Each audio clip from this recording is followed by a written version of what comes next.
Alright guys, welcome to my YouTube channel. May panibagong issue na naman itong SSS, Social Security System natin sa Pilipinas. Alam niyo ba kung bakit? Dahil pati mga patay nakakatanggap pa rin ng benepisyo o pensyon. Oh, paano ba yan? Panoorin natin to.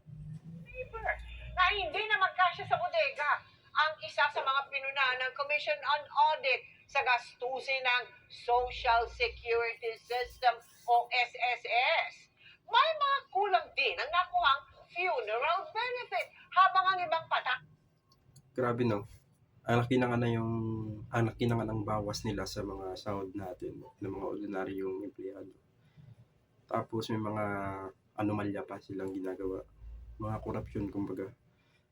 Tingnan nyo, kahit patay, meron pa rin nakapangalan sa pension, mga benefits, o mga, basta, grabeng SSS. Nakakatanggap pa rin ng pensyon. Nakatutok si Maki Pulido. Tila hindi pondo ang ikinatatakot na maubos ng Social Security System kundi tissue paper sa dami ng in-order nito noong 2024. Sa audit report ng COA o Commission on Audit, mahigit 140,000 rolyo ng tissue paper ang in-order ng SSS na nagkakahalaga ng halos 13.2 million pesos. Grabing tissue yan. Umabot ng ganong kalaking halaga. Para saan nila gagamitin yung mga tissue niyo? Na pa ito sa 2 buwang supply na kailangan ng SSS. Sa sobrang dami ng supply, hindi ito nagkasya sa kanilang bodega. Ayon sa COA, mahigit 116,000 rolyo ng tissue paper ang nasa bodega pa ng mga supplier.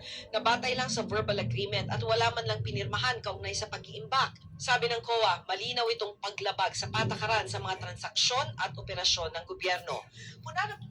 Alam nyo guys, Mga state auditor, may naniniwala naman talaga ako na wala talagang kasalanan si BBM sa mga nangyayaring mga korupsyon na ito.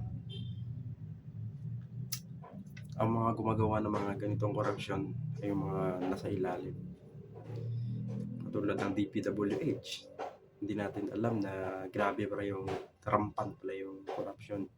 Umabot ng trilyon, bilyon, milyon ang natatanggap ng mga kurakot na ito, bilyon. Pati yung yung BIR, ganun din, pinaiimbestigahan din yung BIR ngayon kasi may nakikita ding anomalya. At ngayon, ito naman yung latest, yung sa SSS. Grabe naman yung tissue na kanilang pinonduhan, umabot ng ilang milyon. Para saan nila gagamitin yun?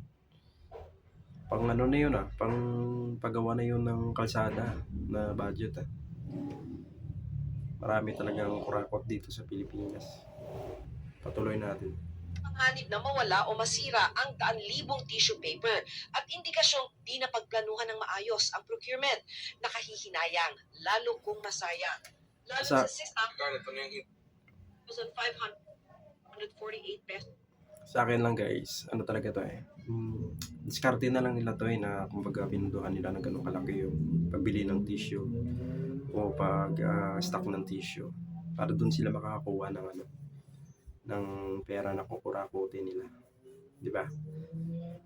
So, ano masasabi nyo? Comment down below.